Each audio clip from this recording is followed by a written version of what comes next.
karena banyak pekerjaan saya melatih guru, dosen, dan kepala sekolah.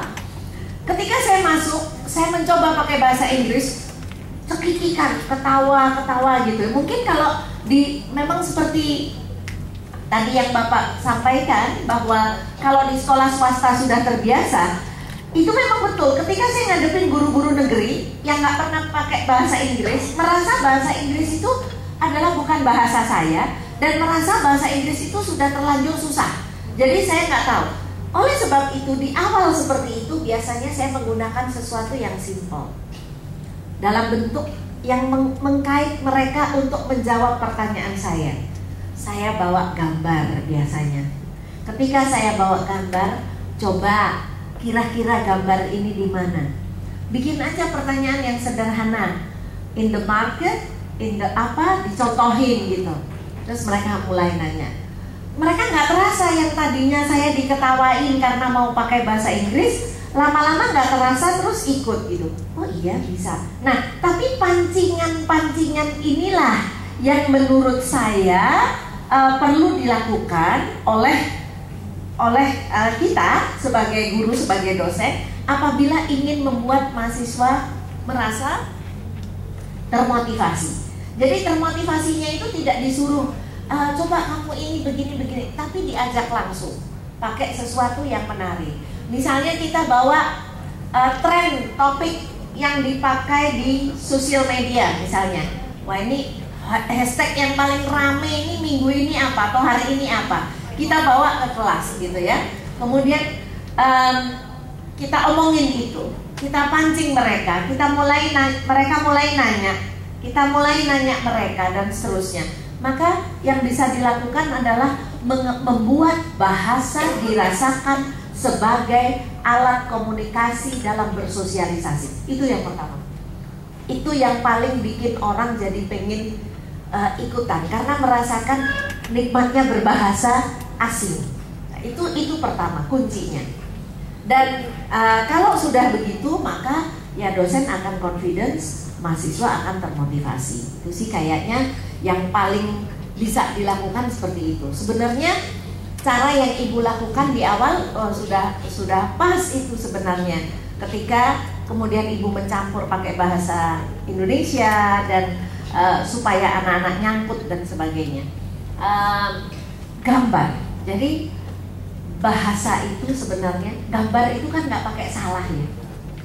Gambar itu nggak pakai salah. Kalau kita memulai untuk mengajak anak-anak interpreting picture atau interpreting video, itu nggak ada salahnya.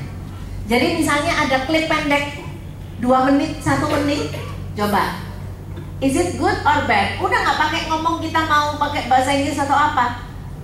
Is it good or bad? Nah, ini anak-anak yang rendahan pasti bisa bilang good, bad. Ya, anak yang agak tinggi kita mulai bertanya, what do you see there? Do you see people? Yes. Do you see trees, or vehicles, cars, motorbikes, dan seterusnya. Itu kan mulai faktual banget gitu.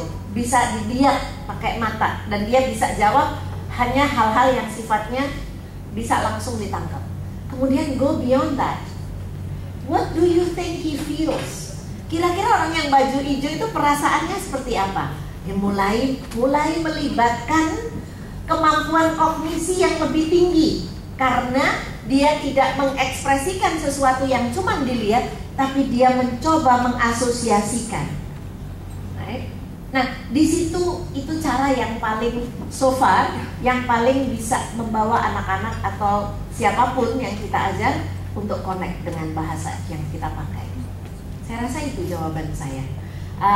Dan sama dengan yang tadi Pak Edi sampaikan, bahwa kalau saya sih kemarin waktu perkenalan di Dewan Pendidikan itu, saya sedikit ngobrol dengan Bapak sebentar, dengan Pak Janto sebentar, dan mungkin setelah sesi ini saya juga akan ngobrol lagi, karena lumayan ya ada sesi kayak begitu, jadi satu tim kecil begitu kan, jadi kok ya connect gitu pas saya harus diundang ke sini, jadi akan bisa saya obrolkan. Karena tidak bisa kita mengubah sistem pengajaran dengan menggunakan bahasa lain ketika tidak ada tidak ada perencanaan dengan tim semuanya. So the whole environment should be involved.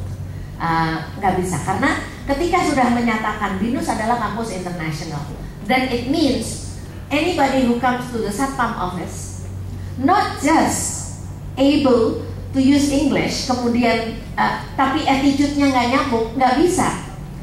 Karena culturally attitude itu memang penting gitu. Jadi kalau ngomong bahasa Inggris ya cara ngomongnya berbeda, ya. Saya suka ngasih contoh begini.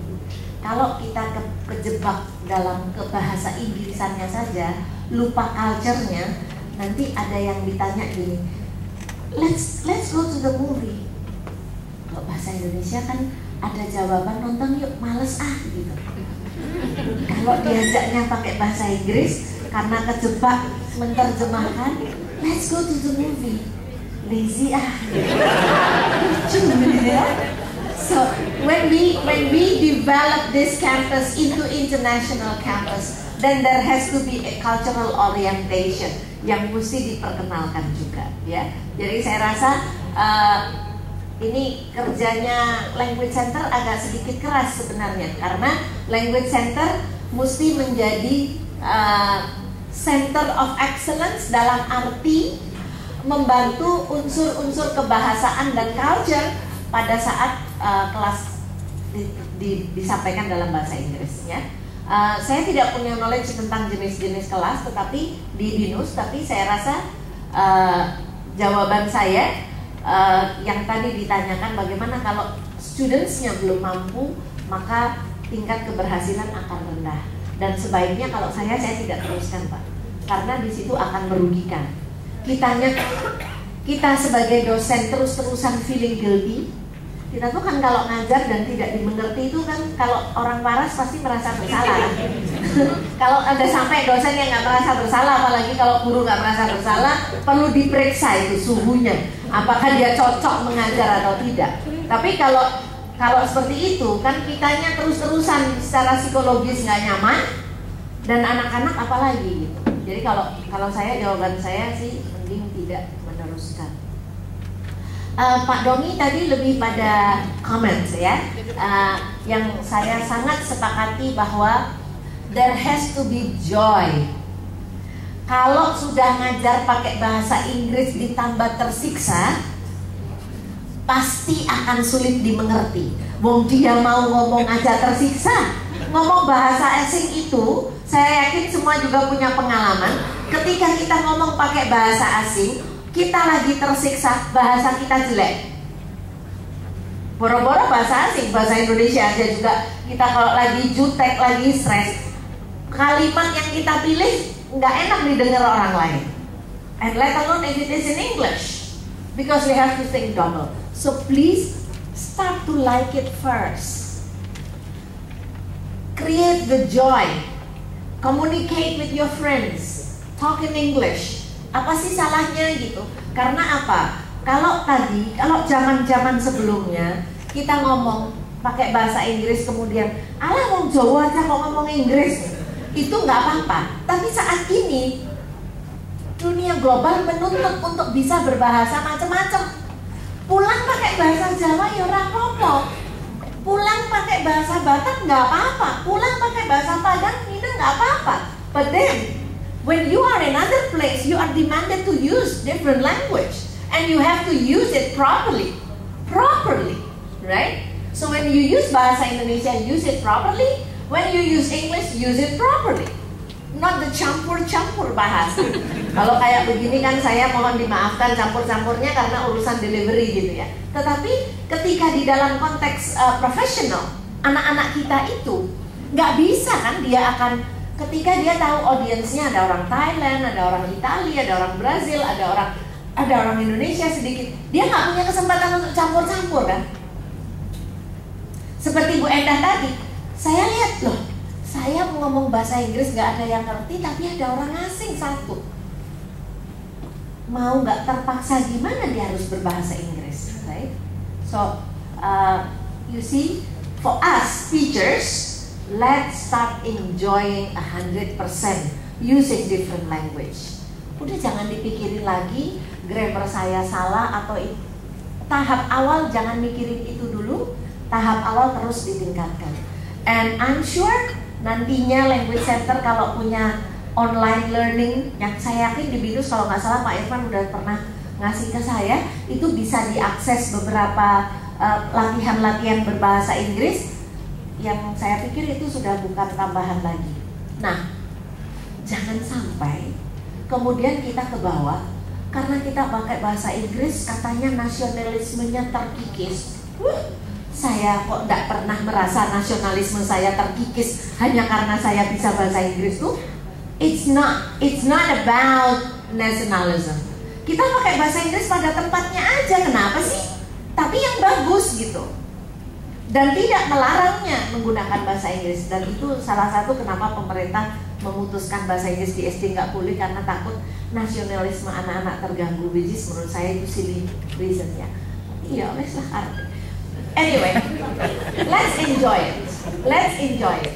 Let's enjoy using English and using bahasa Indonesia in any occasion without burden. Yang paling penting without burden. Just use it. Ya? Nggak usah merasa kalau ada siapa-siapa, karena saya itu sebenarnya kagum dengan langkah yang sudah diambil oleh BINUS, minta saya menjelaskan CLIL karena this is the first one. Karena sebelumnya saya banyak memberi kayak di sekolah yang bisnis itu juga minta saya untuk memberi kuliah begini, tapi belum sampai pada CLIL-nya. Baru perubahan mindset dosen kepada mahasiswa zaman sekarang yang sudah gadget oriented. PPM ya, itu saya diundang untuk itu karena banyak dosen yang nggak bisa menyesuaikan, karena anak-anak muda sekarang orientasi berpikirnya ternyata katanya berbeda. Ya, iya. Mudah-mudahan respon saya membantu kawan-kawan yang bertanya tadi untuk berpikir lebih jauh dan juga menginspirasi yang lain. Boleh saya lanjutkan? Ya. Ini sampai makan siang, jadi tahan ya kalau lapar, kan tadi udah makan pastel ya. At least I did. Nah, pada bagian ini kita sebentar, jangan bagi-bagi sebelum my instruction. So you distribute on my instruction. Karena nanti ini bisa jadi tidak efektif ketika kertas itu udah dikasih kan.